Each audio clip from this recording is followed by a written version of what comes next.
अस्सलाम वालेकुम मोहतरम सामीन, क्या हाल है। उम्मीद करता हूँ आप सब ठीक होंगे। मैं हूँ असलम मदनी, आप देख रहे हैं मेरा यूट्यूब चैनल दीन इस्लाम। सामीन, आज की वीडियो बहुत ही दिलचस्प है, जिसमें हम आज आपको कर्ज़ उतारने का बेहतरीन वजीफ़ा बताएंगे। वीडियो शुरू करने से पहले आपसे गुजारिश है, काइंडली अगर मेरे चैनल पर न्यू हैं तो चैनल को ज़रूर सब्सक्राइब करें, और अगर वीडियो अच्छी लगे तो वीडियो को लाइक और शेयर ज़रूर कीजिएगा। सामीन, एक मरतबा एक दोस्त ने दूसरे दोस्त से कर्ज़ लिया, तो कर्ज़ लेने के बाद जिस दोस्त ने कर्ज़ लिया उसका दिवालिया हो गया और वो कर्ज़ अदा ना कर सका।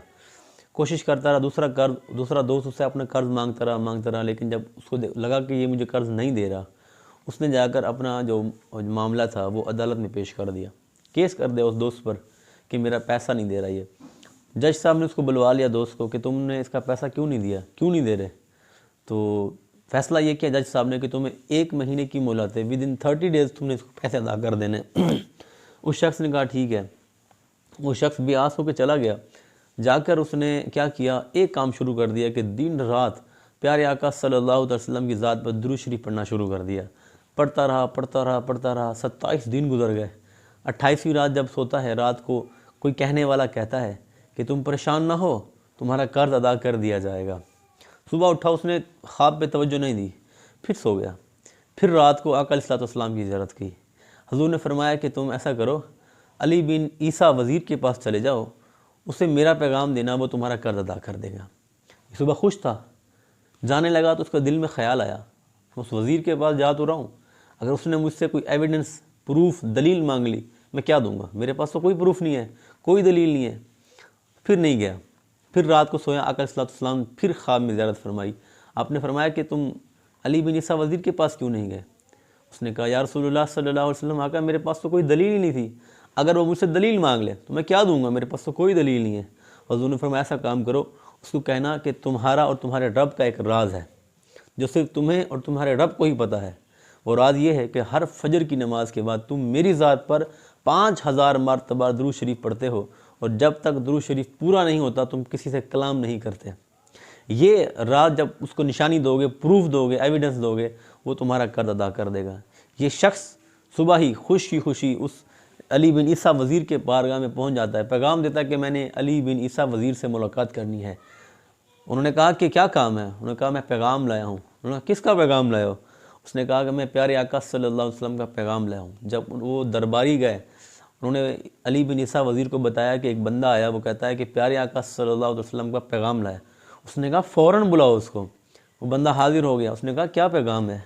उसने सारा वाक़या सुनाया कि मेरा इस तरह में कर्ज़ा है 3000 दिनार का, वो मैं अदा नहीं कर सका। हुज़ूर अलैहिस्सलाम ने आपका मुझे कह के भेजा कि उसको जाके मेरा पैगाम दो, वो तुम्हारा कर्ज़ अदा करेगा।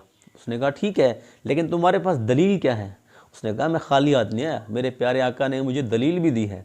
दलील ये है कि तुम्हारा और तुम्हारे रब के दरमियान एक वाक़या है, एक राज है।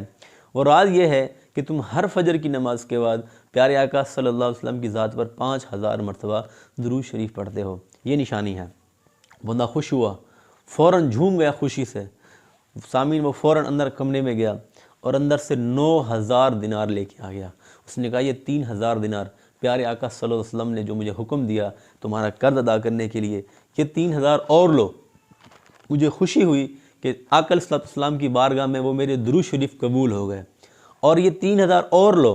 इन 3000 दिनार से अपने बाल बच्चों के लिए कोई कारोबार शुरू करो, कोई नई तिजारत करो।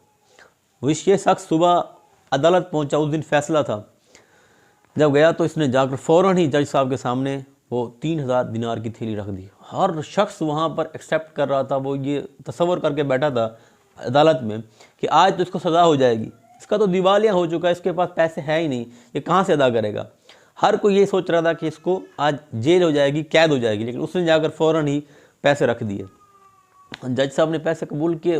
जज साहब ने पूछा कि ये बताओ तुम्हारे पास इतने ज़्यादा पैसे इतनी कम अरसे में कहाँ से आ गए।